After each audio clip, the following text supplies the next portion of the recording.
अस्सलामुअलैकुम। Welcome back to my channel खौफ की आवाज़।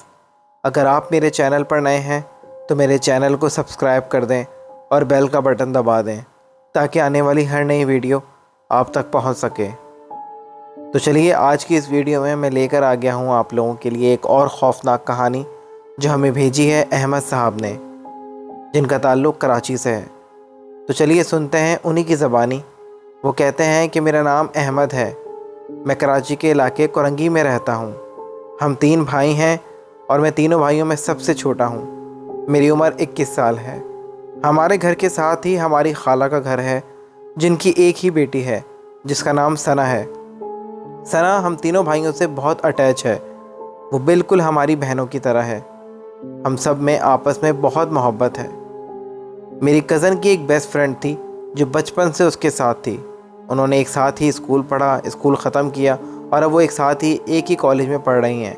ये वाक़या जो मैं आज आपके साथ शेयर करने लगा हूँ, ये मेरे साथ तकरीबन आज से 1 से 1.5 साल पहले पेश आया था। ये बात तब की है जब मेरी कज़न की दोस्त नताशा के भाई की शादी फ़िक्स हो गई थी। नताशा लोग पीछे से चित्राल के थे।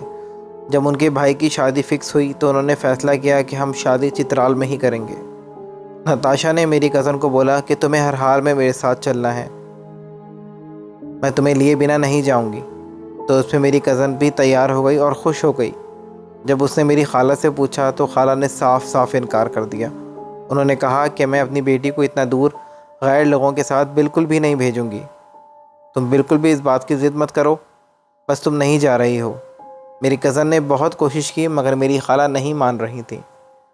मेरी कज़न एक दिन मेरे घर आई और अम्मी को बोलने लगी कि खाला आप प्लीज़ अम्मी से बात करें ना कि मुझे जाने दे। आप सब लोग नताशा और उसकी फ़ैमिली को जानते तो हैं। मैं बस जाऊंगी और शादी अटेंड करके वापस उनके साथ ही आ जाऊंगी। उसने मुझे कहा है कि वो मुझे हमेशा हर जगह अपने साथ साथ रखेगी। तो उस पर अम्मी ने कहा कि बेटा हम जानते हैं, मगर फिर भी इतना दूर, कहाँ चित्राल कहाँ कराची, हम कैसे अपनी बच्ची को इतना दूर गैर लोगों के साथ भेज दें। बस बेटा आप इस बात पे बहस मत करो और अपनी अम्मी की बात मान लो। मेरी कज़न उदास होकर वापस चली गई। उसने अपनी दोस्त को कहा कि नताशा तुम लोग चले जाओ, मैं नहीं जा रही हूँ यार, अम्मी बिल्कुल भी इजाज़त नहीं दे रही हैं। तो उस पर नताशा ने कहा कि यार ऐसा मत कहो, मैंने तो अब्बू को भी बता दिया है कि तुम मेरे साथ चल रही हो। तुम ऐसा करो ना कि तुम अपने कज़नों में से किसी एक कज़न को तैयार कर लो, मैं अब्बू से बात कर लूँगी, वो उनके रहने का इंतज़ाम कर देंगे, वो शादी भी अटेंड कर लेंगे और इस तरीके से तुम्हारी अम्मी को कोई खौफ भी नहीं होगा। इस पे मेरी कज़न थोड़ा खुश हो गई। उसने घर जाकर अपनी अम्मी से बात की तो खाला ने कहा कि ठीक है, अगर वो कह रहे हैं कि तुम अपने किसी कज़न को ले जाओ तो मैं आपस से बात करूँगी और उन तीनों में से किसी एक को तुम्हारे साथ भेज दूँगी। अगर तो उनमें से कोई एक जाता है तो मुझे एतराज़ नहीं है। हमारी खाला हमारे घर आईं और अम्मी को बोलने लगीं कि आपा इन तीनों में से किसी एक को भेज दो, सना बहुत रो रही है और ज़िद कर रही है। वो कह रही है कि उसको शादी में जाना है, मगर मैं अकेले नहीं भेज सकती। अगर इनमें से कोई एक साथ होगा तो मुझे आसरा होगा। तो उस पे अम्मी ने मुझे कहा कि अहमद तुम चले जाओ बहन के साथ, वो ज़िद कर रही है, तुम साथ होगे तो हमें आसरा होगा, अगर तुम नहीं होगे तो हम कैसे अपनी बच्ची को इतना दूर भेजेंगे। मैं अम्मी के कहने पर तैयार हो गया और सना को कहा कि सना मैं कितने दिन के कपड़े रखूं। तो उसने कहा कि भाई बस आप 10-11 दिन के रख लें, हमने उसके बाद वैसे भी वापस आ जाना है। सना बहुत खुश थी। मैंने सना को बोला कि सना तुमने बात तो कर ली है ना मेरे रहने का इंतज़ाम। तो उसने कहा जी जी भाई आप बेफ़िक्र रहें, मैंने तो नताशा को बोल दिया है, वो कह रही है कि अब्बू कुछ ना कुछ अरेंज करवा देंगे। मैंने कहा चलो ठीक है। खैर हम चित्राल के लिए निकल पड़े। एक लंबा सफ़र तय करने के बाद जब हम चित्राल पहुँचे तो आगे नताशा के ख़ानदान वाले हमारा इस्तकबाल करने के लिए खड़े हुए थे। उन्होंने हम सब का सामान गाड़ियों में रखा और हमें बिठाकर अपने घर की तरफ बढ़ने लगे। उनका घर एक गांव की तरफ था। उन्होंने हमारी खूब खातिर में इदारत की, बेहतरीन किस्म का खाना खिलाया। खाना खाने के बाद नताशा के अब्बू ने अपने एक रिश्तेदार को बोला कि यार ये एक बच्चा आया हुआ है, मेरी बेटी की दोस्त का कज़न है, इसको कहीं ठहराना है, तुम कुछ इंतज़ाम कर दो। तो उस पर उनके रिश्तेदार ने बोला कि यार तुम अब बता रहे हो एंड टाइम पर, अगर तुम मुझे पहले बता देते तो मैं बेहतरीन किस्म का इंतज़ाम कर देता। तो उस पर उसके अब्बू ने बोला कि यार बस कामों में याद ही नहीं रहा। तो उन्होंने कहा चलो तुम फ़िक्र मत करो, तुम बैठो कुछ देर, मैं कुछ इंतज़ाम करता हूँ। और वो वहाँ से चले गए। नताशा के अब्बू ने मुझे कहा कि बेटा अभी आप बैठो, कुछ ना कुछ इंतज़ाम हो जाएगा, फ़िक्र मत करो। मेरी कज़न और सारी औरतें अंदर की तरफ थीं और हम सब मर्द बाहर की तरफ बैठे हुए थे। उस रिश्तेदार को गए हुए तकरीबन 20 मिनट हो चुके थे। कुछ देर बाद वो रिश्तेदार वापस आ गया।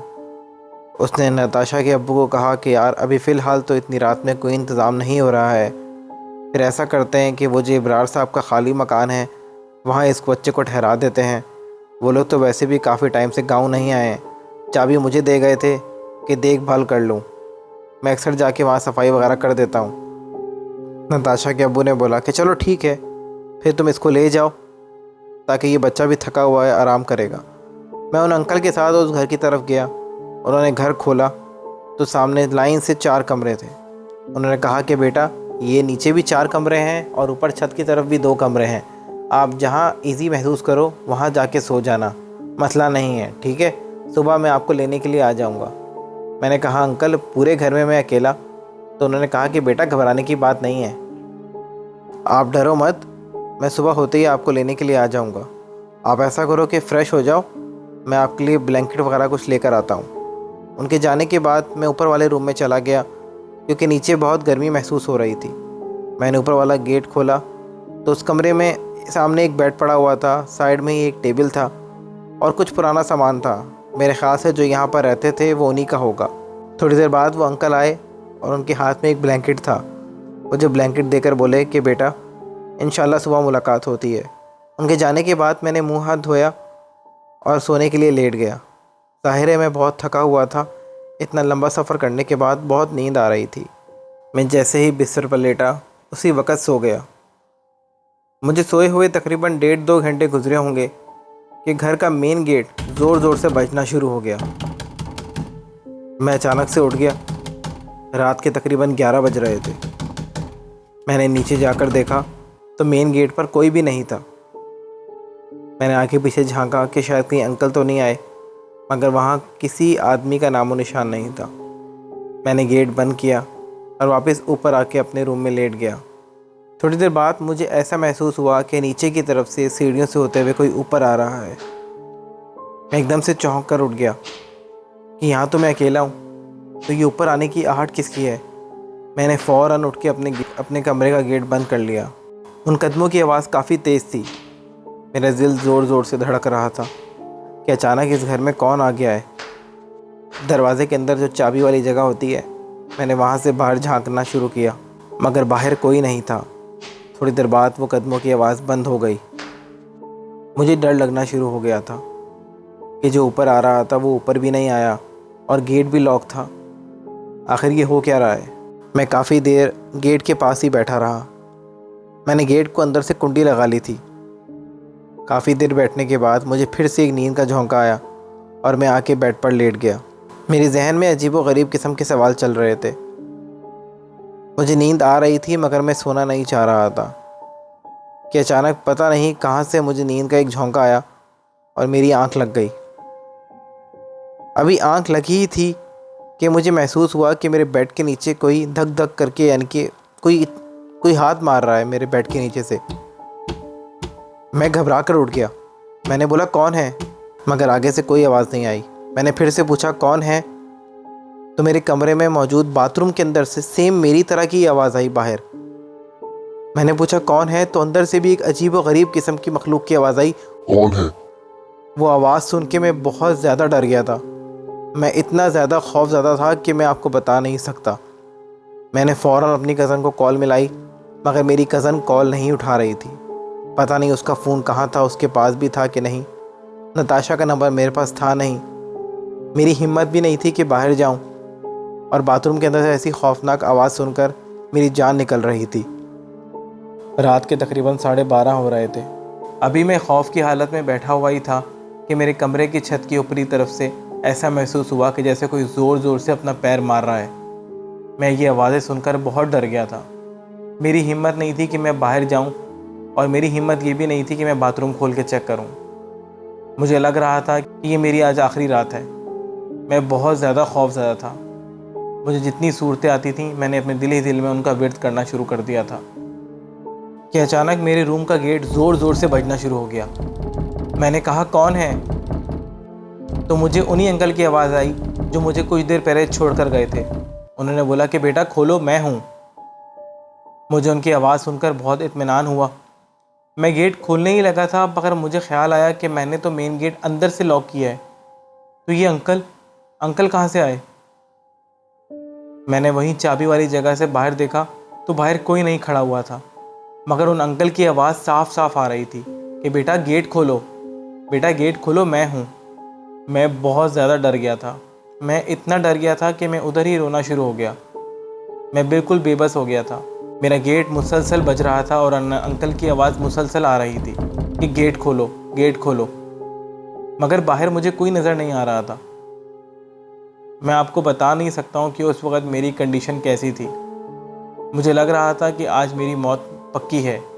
मैंने ज़ोर ज़ोर से आयतल कुर्सी पढ़ना शुरू कर दी और साथ ही वो आवाज़ें एकदम से गायब हो गईं और दरवाज़ा बजना भी बंद हो गया।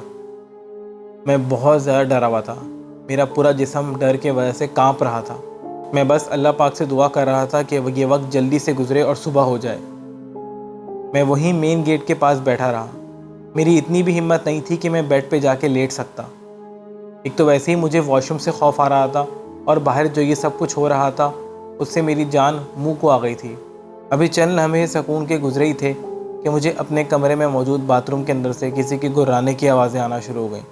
वो गुर्राने की आवाज़ें बेहद खौफनाक थीं। मैंने जैसे ही वो आवाज़ें सुनी, मैं मज़ीद खौफज़दा हो गया। मैंने हिम्मत करके ऊंची आवाज़ में पूछा कि कौन है, मगर आगे से कोई जवाब नहीं आया। वो गुर्राने की आवाज़ें मुसलसल मेरे कानों में आ रही थीं।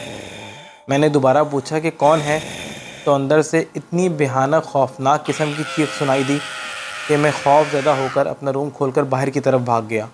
मैंने सोचा कि जल्दी से नीचे उतरता हूँ और मेन गेट खोल के इस घर से बाहर निकल जाता हूँ। मैं जल्दी से सीढ़ियाँ उतरने लगा तो मैंने देखा कि मेन गेट के ऊपर एक काला साया बैठा है जो मुझे देखते ही मेरी तरफ बढ़ने लगा। मैं उसकी वजह से इतना खौफज़दा हो गया कि मैं फ़ौरन वापस भागकर अपने रूम के अंदर आ गया और रूम को अंदर से कुंडी लगा ली। मैंने जैसे ही कुंडी लगाई तो किसी ने ज़ोर ज़ोर से मेरे कमरे का दरवाज़ा बजाना शुरू कर दिया। मैं बहुत ज़्यादा खौफज़दा हो गया था। एक तरफ मुझे बाथरूम से खौफ आ रहा था और एक तरफ से बाहर ये कौन मखलूक थी जो मेरा गेट मुसलसल बजा रही थी। वो बजाने की आवाज़ बहुत शदीद थी। मैं इतना खौफज़दा हो गया था कि मैं वहीं ज़मीन पर गिर गया। मैंने ऊंची आवाज़ में अल्लाह का विर्द करना शुरू कर दिया और जब तक फ़जर की अज़ान नहीं हुई मैं अल्लाह का विर्द करता रहा। मैंने जब सूरतें ऊंची आवाज़ में पढ़ना शुरू की तो आवाज़ें कहीं गायब हो गईं, मगर इस बार मैं रुका नहीं। मैं मुसलसल अल्लाह का नाम लेता रहा और जैसे ही फ़जर हुई मैंने हिम्मत करके गेट खोला तो बाहर कोई नहीं था। हर जगह से अज़ान की आवाज़ आ रही थी। मैं जल्दी से नीचे की तरफ भागा और मेन गेट खोलकर बाहर निकल गया और फ़ौरन नताशा के घर पहुंचा। मैंने ज़ोर ज़ोर से उनका गेट बजाना शुरू कर दिया। नताशा के अब्बू ने जैसे ही गेट खोला तो मेरी हालत देखकर परेशान हो गए। उन्होंने मुझे बोला कि बेटा खैरियत, तुम्हारी ये हालत और तुम इतनी सुबह सुबह। तो मैंने उनको रात में होने वाला सारा वाक़या बताया तो वो ख़ुद भी बहुत ज़्यादा खौफज़दा हो गए। मेरी कज़न भी मेरे पास आ गई। वो मेरी ये हालत देखकर बहुत ज़्यादा परेशान हो गई थी। नताशा के अब्बू ने अपने रिश्तेदार को जब ये सब कुछ बताया तो उसने कहा कि यार वो मकान काफ़ी टाइम से बंद है और वैसे भी ये गांव है, यहाँ पे इस तरह की मखलूक होती हैं जो अक्सर लोगों को तंग करती हैं। तुमने मुझे आने से पहले बताया नहीं था और एंड टाइम पर इस घर के अलावा कोई और इंतज़ाम हो नहीं रहा था, इसी वजह से मैंने इस बच्चे को वहाँ ठहरा दिया। मगर मुझे क्या पता था कि इसके साथ ये हो जाएगा। मैं बुखार में तप रहा था और तकरीबन 3 दिन बुखार में तपता रहा। जैसे ही शादी का फंक्शन ख़त्म हुआ तो नताशा के अब्बू ने मुझे और सना को फ़ौरन जहाज़ का टिकट करवाकर कराची भिजवा दिया।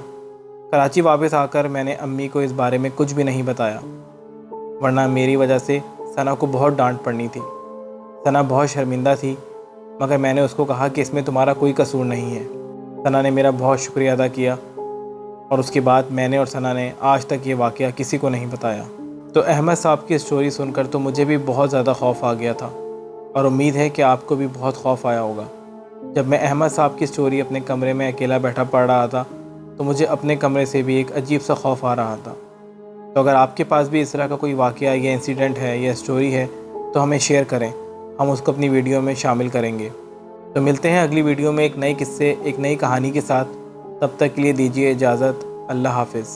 और दोस्तों, आप सब लोगों से एक गुजारिश है कि प्लीज़ मेरे चैनल को सब्सक्राइब करें, मुझे सपोर्ट करें, ताकि मैं इस तरह की खौफनाक कहानियाँ आप लोगों के लिए लेके आता रहूँ। शुक्रिया।